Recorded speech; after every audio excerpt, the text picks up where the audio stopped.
Island ah.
Bangka ng mga fishermen. Fisherman's boat.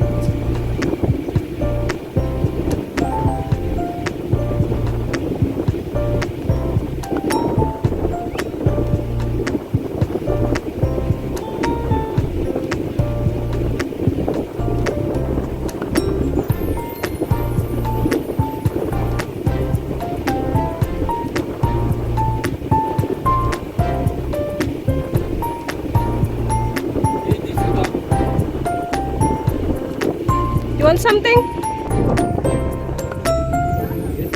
Apartments. Ah, ito yung court ng bazaar.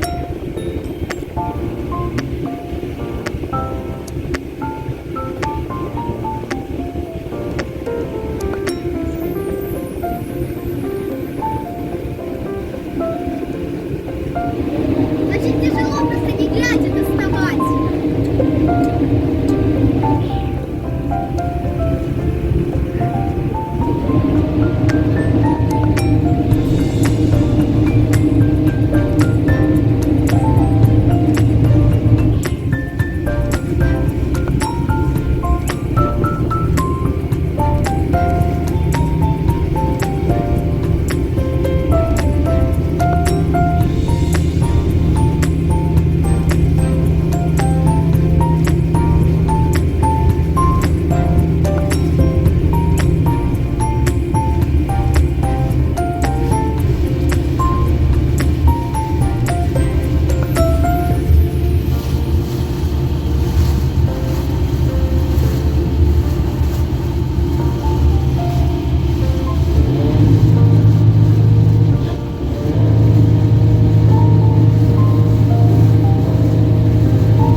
Nandito pa rin tayo sa Croatia. Lumipat lang kami ng position, ng location.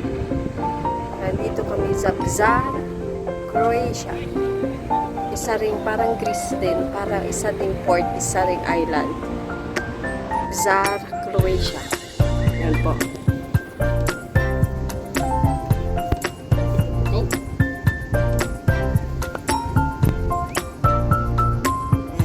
Isang beach dito sa Bzar, Croatia. Ang daming nag-ano ng mga jet ski.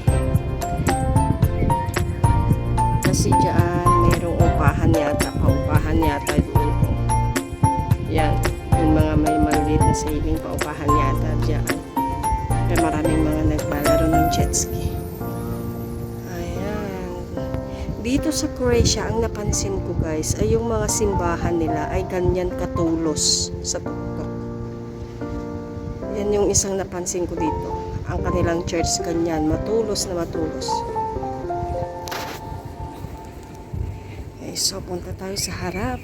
Tignan natin yung place. Diyan sa Bzar. Parang bazar. Bzar.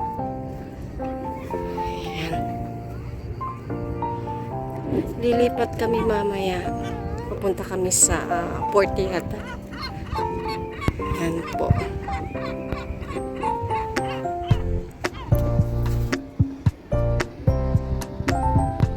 Ang ganda dito. Parang 100 islands sa Pilipinas. Kasi yung mga maliliit na mga ganyan, oh. Parang nailagay-lagay lang siya intentionally sa gitna ng dagat. Hindi ibig sabihin nga parang iisang bundok lang na nakahilera. Ayan, oh.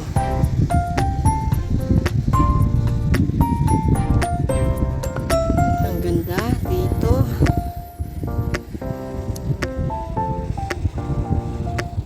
Ayan po. Bzar, Croatia tayo ngayon.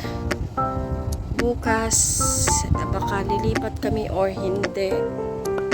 Lilibutin yata namin ang buong Croatia. Hindi lang namin alam kung kailan ang punta namin ng Turkey.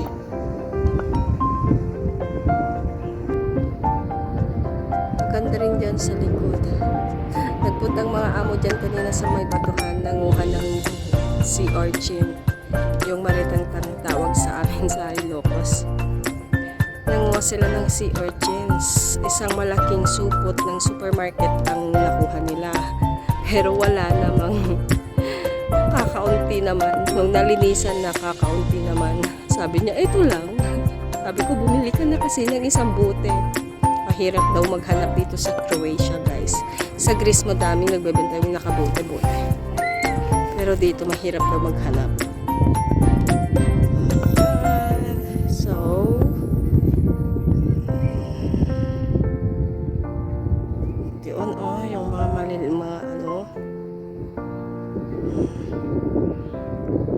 Yan, may nagkakanape. Diba? Yan naman, oh, para namang nakiki, ano yan? Nakiki...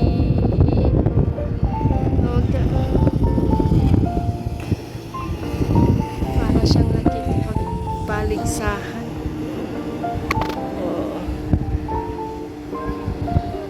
Okay, bye guys. Thank you.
ng church dito ay yung matulos or matulis sa tuktok. Nakikita mong church siya kasi mayroong cross na sign sa tuktok. Ayan po.